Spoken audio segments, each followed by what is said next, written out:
Hi guys, welcome to this video. आज हम इस वीडियो में एक बहुत ही इम्पोर्टेंट टॉपिक के बारे में बात करने वाले हैं। ये टॉपिक है how to write an answer.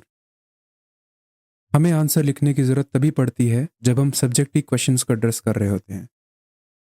अगर हम ऑब्जेक्टिव क्वेश्चंस को एड्रेस कर रहे होते हैं तो हमें सिंपली आंसर को टिक करना होता है। तो ये वीडियो सिर्फ सब्जेक्टिव क्वेश्चंस के लिए ही बनाया गया है। तो लेट अस स्टार्ट। इस वीडियो में भी मैं अपना टीचिंग पैटर्न सेम ही यूज़ करने वाला हूँ, that is using a brain map. तो सबसे पहले let me tell you why answer writing is important. मान लीजिए कि आपने हजारों चीजें पढ़ी हैं और आपको हजारों चीजें याद भी हैं। अगर आप वो हजारों चीजों को प्रेजेंट ही नहीं कर पा रहे हैं या फिर आपसे जो पूछा गया है आप वो बता ही नहीं पा रहे हैं, तो हमारी वो सभी चीजें याद रखने का कोई फायदा नहीं है और हम मार्क्स फैच नहीं कर पाएंगे। अगर हमें आंसर राइटिंग की बेस्ट प्रैक्टिस देखनी है तो हमें एग्जामिनर के पॉइंट ऑफ व्यू से देखना पड़ेगा कि एग्जामिनर के लिए क्या अच्छा है। मान लीजिए आपके पास एक आंसर चेक करने के लिए एक कॉपी आती है और उस कॉपी में बहुत ही हैफाजर्ड चीज़ें लिखी हैं और आपके लिए वो कॉपी चेक करना बहुत डिफिकल्ट है।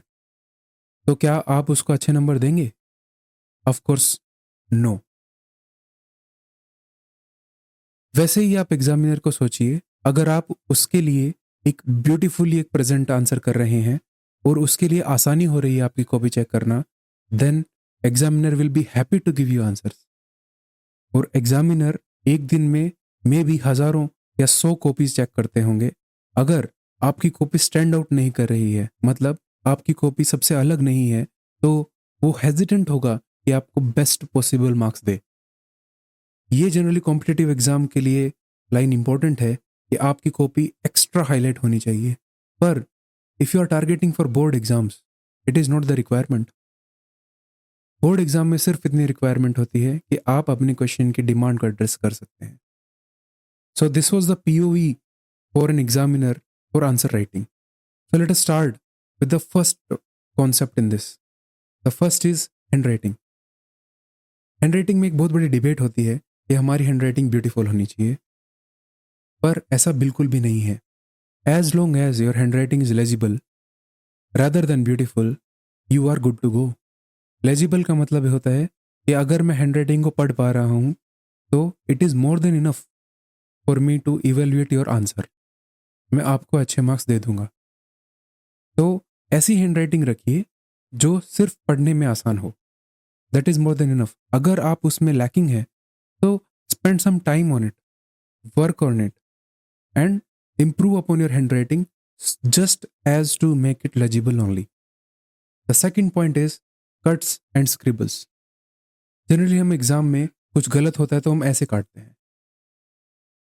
This is a very bad method of cutting, क्योंकि जब भी मैं ऐसी कॉपी देखूंगा आई विल गेट इरिटेटेड। मुझे एक इरिटेशन महसूस होगी, ये ऐसा क्यों कर रखा है।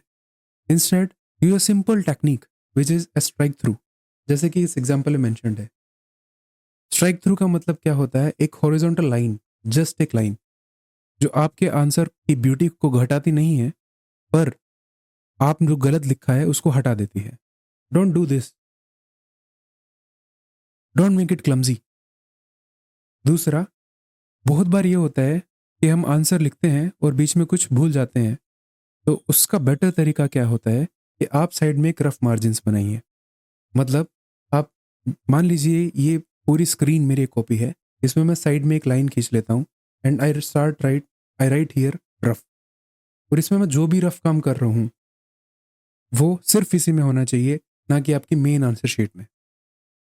इसका दूसरा तरीका ये भी होता है, आप अपने आंसर कॉपी के पेज पे ऊपर रफ लिख दीजिए बीचों बीच, सो दैट एग्जामिनर को समझ में आए कि उसको ये पेज चेक नहीं करना है, this is only for your rough work. इससे बचने का एक दूसरा तरीका भी होता है, which is imagine the structure of answer beforehand. मतलब मान लीजिए आपने क्वेश्चन पढ़ा, what is motion, explain the laws of motion. तो मैं पहले ही अपने दिमाग में सोच लूंगा कि अपने आंसर के स्ट्रक्चर को क्या रखना है, और उसका बेस्ट तरीका है write as per the question is asked. जैसे कि मैंने बोला, what is motion, explain the laws of motion. तो आप सबसे पहले मोशन को डिफाइन कीजिए, देन मोशन की लॉज को डिफाइन कीजिए।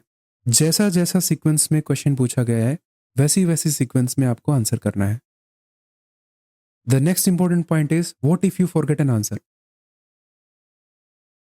पहले तो मैं ये बोलना चाहूंगा, अगर आपने लेयर्स ऑफ लर्निंग के तरीके से किसी भी टॉपिक को याद किया है तो आपके लिए भूलना बहुत ही डिफिकल्ट है।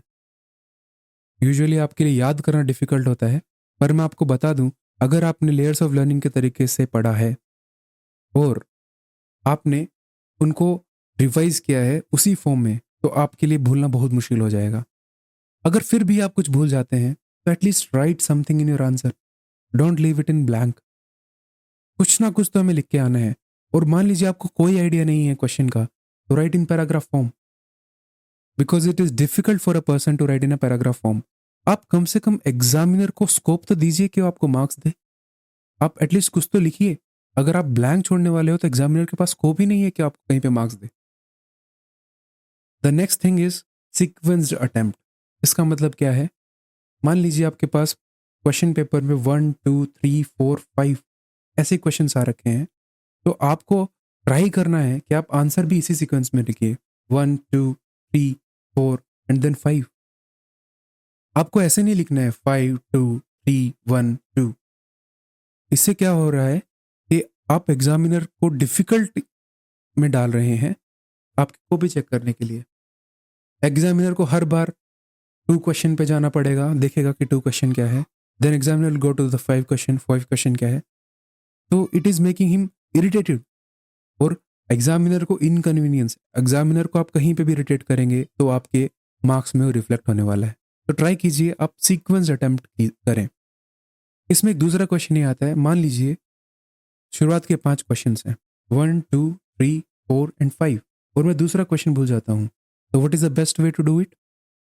आप दूसरे क्वेश्चन को लिखिए ही मत, आप अटेम्प्ट कीजिए 1 3 4 and 5, and at the end of answer sheet जब आप सभी क्वेश्चन अटेम्प्ट कर लें जो आपको आते हैं, यू राइट समथिंग अबाउट 2, तभी आप 2 के बारे में लिख दीजिए। That will help the examiner. अब उस केस में एग्जामिनर को सिर्फ सेकंड क्वेश्चन के लिए ही अपने क्वेश्चन पेपर को चेक करने की जरूरत है कि सेकंड क्वेश्चन क्या है। The next point is address the demand of question. इसका मतलब क्या है? आपसे जो क्वेश्चन में पूछा गया है आपको वो ही बताना है, नॉट मोर नॉट लेस। अगर आप ज्यादा लिखेंगे इट कम्स आउट एज कि आप एग्जामिनर को शो ऑफ कर रहे हैं कि आपको बहुत ज्यादा पता है, पर आपसे पूछा नहीं गया है। You want be awarded marks for it. अगर आप ज्यादा लिख रहे हैं, if there is a very talented examiner, may be he is something from IITs और NITs and he is checking your answer, he will say कि आपको उससे ज्यादा नहीं पता है, और फिर भी आप उसके सामने शो ऑफ कर रहे हैं। That will be very negative for your image. जब एग्जामिनर आपकी एग्जाम को भी चेक कर रहा है तो he will form an image कि what kind of student will he be. आपको उस इमेज को अच्छा ही रखना है। जैसे हम अपने फैमिलीज एंड रिलेटिव के सामने एक अच्छी इमेज बना के रखते हैं, we don't abuse in front of them, हम उनको सत्कार करते हैं, उनका आदर करते हैं, वैसे ही you should respect the examiner, then only he will reward you back. जैसे कि मैं अपने मामा जी को नमस्ते बोलता हूँ तो मामा जी जाने से पहले मुझे 100 रुपये देते हैं, वैसे अगर आप एग्जामिनर को नमस्ते बोलेंगे अपनी वर्चुअल इमेज से, तो examiner will give you 99 marks, may be not 100 but he will give you 99 marks. अभी इसके एंड में कुछ जनरल इंस्ट्रक्शंस आते हैं, मतलब which you have to follow. The first instruction is use pen as per the instruction given. इसका मतलब क्या हुआ? मान लीजिए मैं बोर्ड का एग्जाम लिख रहा हूँ और उसमें पहला इंस्ट्रक्शन है use A ball point pain of blue colour. तो आपको उसमें जेल पेन यूज नहीं करना है, आपको उसमें ब्लैक पेन यूज नहीं करना है, use only pen which has been written as per instruction. दूसरा इंस्ट्रक्शन कि आपको पेन से, ओल्ड पेन से आंसर लिखने हैं, मतलब आप बिल्कुल एक फ्रेश पेन एग्जाम में लेके ना जाइए।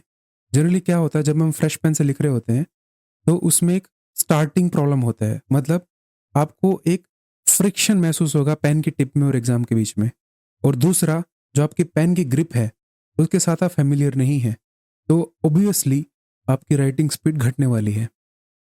सो use the old pen which you have used 2-3 days before and take extra pens also which you have used before.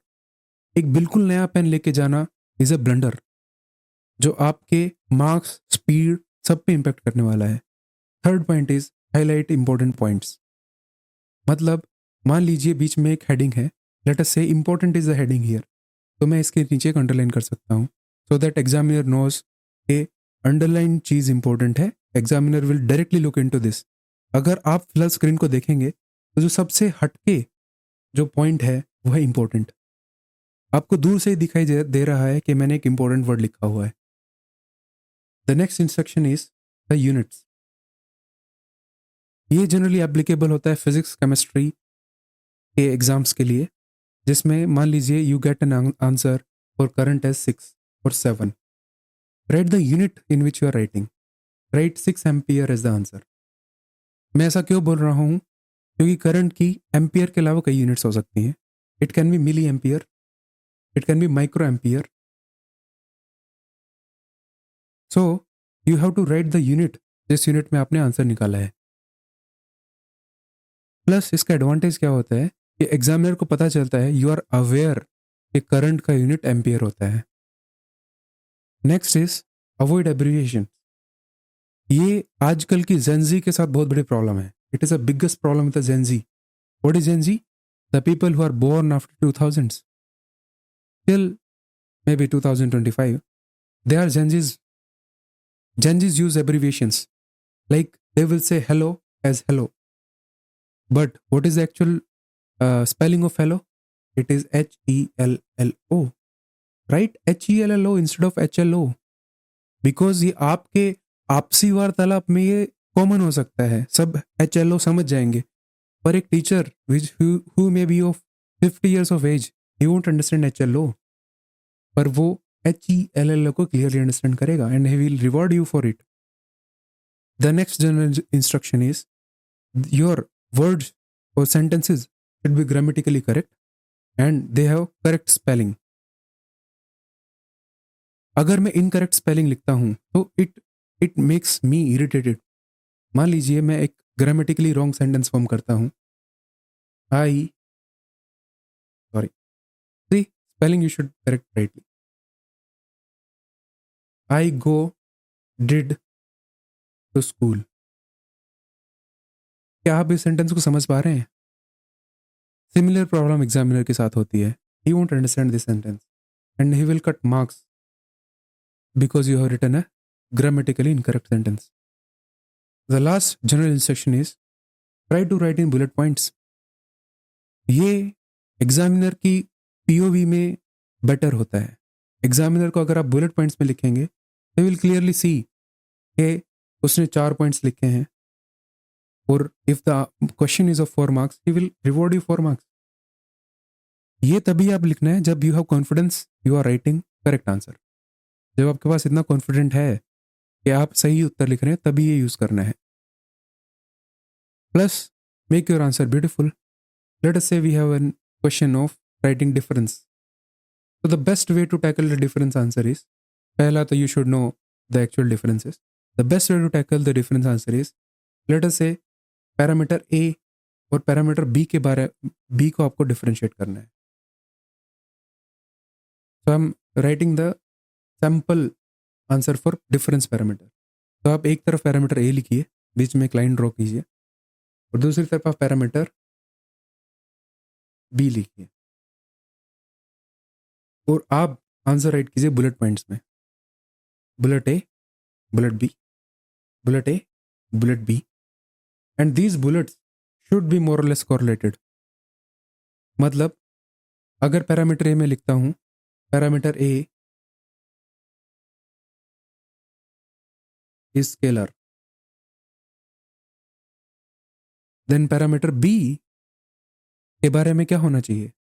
Parameter B is a vector. So try to write it like this. That is all for this video. Thank you for watching. I hope it helps और आप better marks yield करें. मतलब you try to get maximum marks out of it.